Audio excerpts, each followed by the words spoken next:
আমার হসপিটালে আছি। আমার সামান্য চোট লেগেছিল। তোমার এত গুরুত্বপূর্ণ ইন্টারভিউ ছেড়ে আসা উচিত হয়নি। আজ যদি তুমি ইন্টারভিউটা ছেড়ে না আসতে তাহলে আজকে তোমার চাকরিটা হয়ে যেত আর আমাদের বিয়েটাও হয়ে যেত। আর আমি কাকে এই কথাগুলো বলছি? আমার কথা তো সবই ফালতু। আসলে তোমার চাকরি পাওয়ার কোনো যোগ্যতাই নেই। আমি আর তোমার জীবনে থাকবো না। তোমার অ্যাক্সিডেন্টের কথা শুনে আমি ইন্টারভিউ ছেড়ে চলে আসলাম। তোমাকে আমি পাগলের মতো ভালোবেসেছি। তোমার পেছনে আমি পাগলের মতন ঘুরেছি।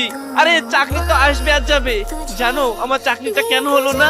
কারণ আমি তোমাকে ভালোবাসি। ওই একটা কলের জন্য আমি ইন্টারভিউ ছেড়ে তোমার সঙ্গে দেখা করতে চলে আসলাম। আর তুমি কি বললে? আমার চাকরি পাওয়ার কোনো যোগ্যতাই নেই। আমি আসলে তোমার কারণে চাকরিটা পাইনি। তোমার কারণে আমি এতগুলো বছর নষ্ট করেছি।